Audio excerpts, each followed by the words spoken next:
How's everyone doing? Today is the day. Every day is the day for something. Thank you, Miguel. So what is today the day for?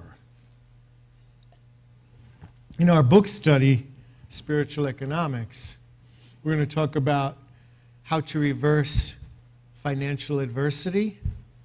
And I'm going to talk about security in a changing world.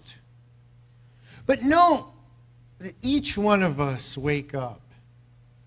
And we enter into a spiritual agreement with God, with the universe, with our higher power, of what today will be about. The way we do this is we have conversations. See, the beauty of consciousness, I've been talking about consciousness because Reverend Eric Butterworth, no matter what the chapter is, no matter what the subject has been, he brings it back to our consciousness. Spiritual economics is about our consciousness. And you know what's interesting is consciousness allows us to have conversations with ourselves. We don't even need a second person. We can have an argument. We can convince ourselves. We can talk ourselves against anything, and we can talk ourselves into anything. All by ourselves. We can yell, we can cry, we can gripe, we can moan, we can complain to ourselves. It's because this gift that God has given us, consciousness, allows us to be aware and to actually choose our awareness and what we bring to any given day. You know, on page 116 of the book, Reverend Butterworth, he writes, in our conversations at the table, during coffee breaks, and just about everywhere people pass the time of day, the major items of discussion are job security, the deficit, the interest rates, the erosion of the value of the dollar, the price of food at the supermarket, you know, and so on and so on. If the consensus in that conversation is that something awful is happening, then something awful is happening right there. For the economy is little more than a barometer that registers the highs and lows of consciousness. Whenever two or three are gathered together in an intelligent understanding, or what he says, in an interaction of minds, a very real energy force is projected into the world.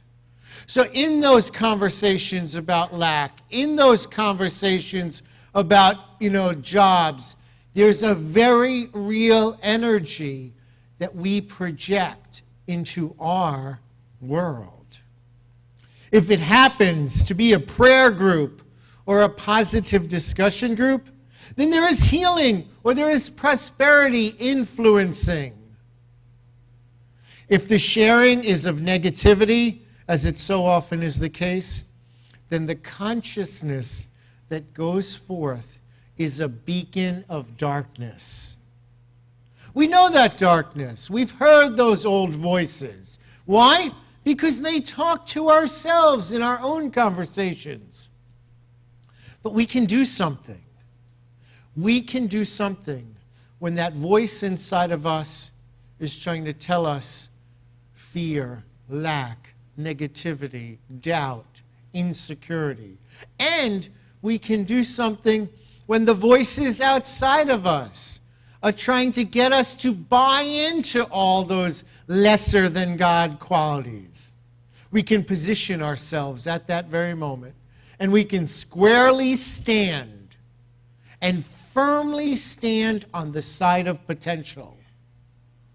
Just as easy as it is to speak those negative, fear-based, lack, insufficient words, we can speak words of abundance.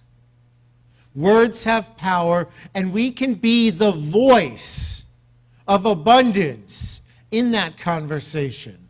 We can let something good be said at that moment. And we don't have to argue. We don't have to fight. You know what I realized? A lot of times I have arguments with myself. I don't know, does this ever happen to you? Where like you're alone in the house and you're just, duking it out with yourself over an issue. And so what I realized is consciousness, we can't fight it.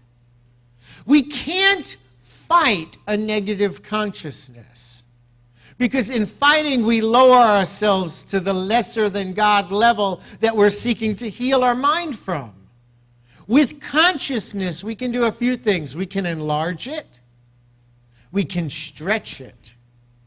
We can cleanse it thought by thought from where we are in that very now present moment.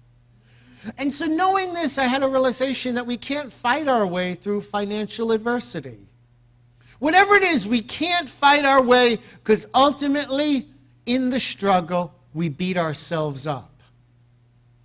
Ultimately, if we're trying to attain financial security, and we're trying to do it through fighting, through battling, through resistance, we're the one that gets wounded in the fight. And that is why my understanding is it's spiritual.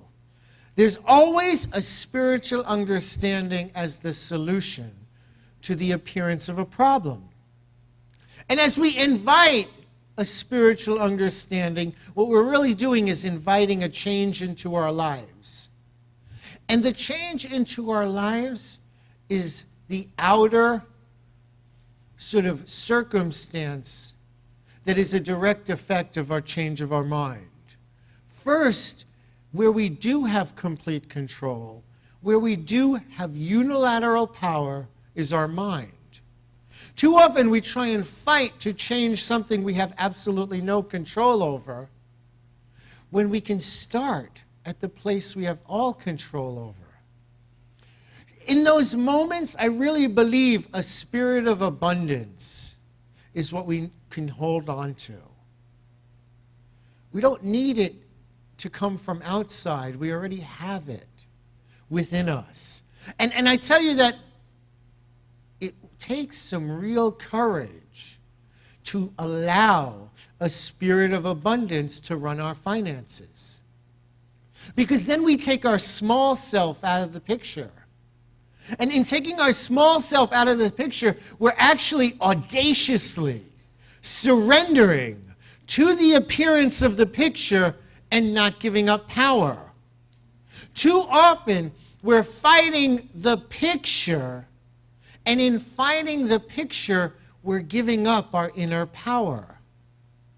I want it to be clear here that what I'm talking about is an inner courage that can look at a situation that may seem real, that is scary, that does have unknown to it, and say, I am not united with that situation. Yes, it may be I have to pass through it, but I am not becoming one with it. Listen, now we know that, one of the major, topics, all over the headlines, all over the news, is the employment situation. And this book was written some 20 years ago. Listen to what Reverend Butterworth says.